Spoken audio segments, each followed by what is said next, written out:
శివలింగం అంటే కింద పానవట్టం అంతా అమ్మవారు, లింగం ఈశ్వరుడు.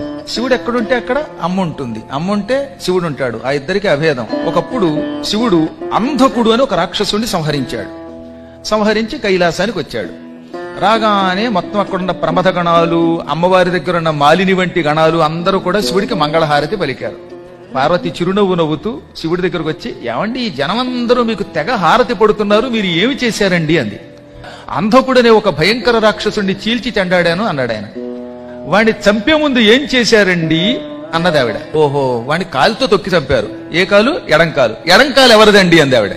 అర్ధనారీశ్వరుడు కదా శివుడు, ఎడమకాలు ఎవరిది? అమ్మవారిది. ఎడంకాలుతో తొక్కి చంపారా, కాలు ఎవరిది అనగానే ఆయన ఒక క్షణం ఆగి చిరునవ్వు నవ్వి, ఎడంకాలు ఎవరిది? నీదే, నువ్వే కదా అన్నట్ట. మరి తొక్కి చంపింది నేనైతే ఈ వెర్రి జనం అంతా మీకు మంగళహారతి పడతారు ఏమిటండి అంది ఆవిడ.